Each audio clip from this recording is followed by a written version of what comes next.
সুপ্রিয় ভিউয়ার্স, এখানে দেখছেন যে শিশুটিকে সে স্বেচ্ছায় স্বেচ্ছায় শ্রম দিচ্ছে।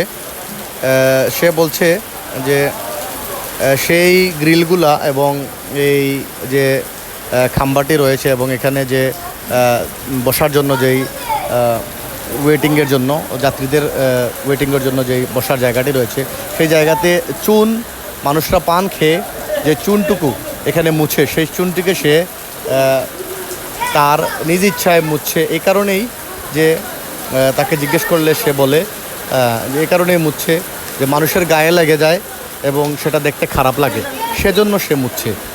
আসলে অনেক ভালো একটি কাজ তাদের মাধ্যমে আসলে আমরা দেখলাম। এবং এখানে সবচেয়ে দুর্ভাগ্যজনক হলো এটাই, আমাদের কুলাউড়া রেলওয়ে জংশন এটি একটি ঐতিহ্যবাহী স্টেশন এবং কুলাউড়ার সিলেট বিভাগ তথা সারা বাংলাদেশের মধ্যে এটি একটি অতি পরিচিত রেলওয়ে জংশন।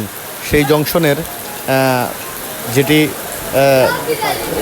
যেটি হলো যে পশ্চিম দিকের যেই প্ল্যাটফর্মটি রয়েছে সেটি হলো 1 নম্বর প্ল্যাটফর্ম যাকে বলা হয়। সে 1 নম্বর প্ল্যাটফর্মের ঠিক দক্ষিণ দিকে যে অংশটুকু রয়েছে সেই অংশের বেশিরভাগ জায়গায় ছাদ ফুটো হয়ে একেবারে অজরে পানি পড়ছে।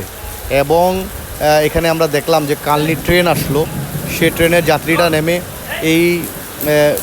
এই পানি ছুঁয়ে ওনারা গাড়িতে উঠতে হয়েছে। অনেককে নেমে এইখানে আশ্রয় না নিয়ে উত্তর দিকে গিয়ে আশ্রয় নিয়ে দিতে হয়েছে। এখানে দাঁড়ানোর জায়গা নেই এবং অজরে এখানে বৃষ্টি পড়ছে এবং এই আপনারা দেখছেন যেই পানি পড়ছে, সেই পানিতে এই বাচ্চারা গোসল করছে এবং এই ওনারা পরিষ্কার করছে। আসলে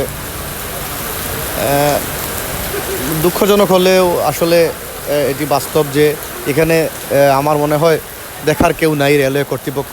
কয়েকদিন আগে শুনেছি, আপনারা যেই রেলের নিচের দিকটুকু দেখছেন যেখানে টাইলস রয়েছে, সেই টাইলসের দিকগুলো কাজ করা হয়েছে এবং আমরা শুনেছি সংস্কারের কাজও এসেছে, সংস্কারও হয়েছে।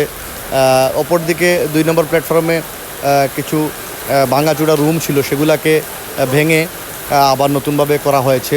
সেগুলাকে পুনর্নির্মাণ নয়, হয়তো কিছুটা ছাদকে উঁচু করে এখানে রুমগুলোকে উঁচা করা হয়েছে, কারণ ওই প্ল্যাটফর্ম আগে নিচা ছিল, এই প্ল্যাটফর্ম উঁচা করার কারণে রুমগুলা এবং যাত্রীরা আপনারা দেখুন কীভাবে ভিজে উঠছে এবং নামছেন। খুবই কষ্টদায়ক এই বিষয়গুলা। আকাশে বিজলি চমকাচ্ছে এবং এই দেখুন পানি কিভাবে ঝরছে, অজরে পানি পড়ছে ছাদ ভেটে। এটা আসলে দেখার কেউ নাই বললেই চলে, কারণ খুবই দুঃখজনক এই ঘটনাটি, খুবই মর্মান্তিক। কারণ এটি একটি জংশন স্টেশন। আপনারা দেখুন কার্লি এক্সপ্রেস ছেড়ে যাচ্ছে। এবং আরেকটি জিনিস আপনারা দেখুন, এখানে গরু মানুষ একসাথে, এবং আমরা দেখেছি বিভিন্ন উত্তর দক্ষিণে বিভিন্ন পাশে কুকুররাও রয়েছে। স্বাভাবিক আশ্রয় নিতেই পারে। এভাবেই বৃষ্টি উপেক্ষা করে যাত্রীরা ওয়েটিংয়ের জায়গাটিকে এভাবে বৃষ্টিচ্ছন্ন অবস্থায় যাত্রীরা যাচ্ছেন আসছেন। খুবই দুঃখজনক। ধন্যবাদ।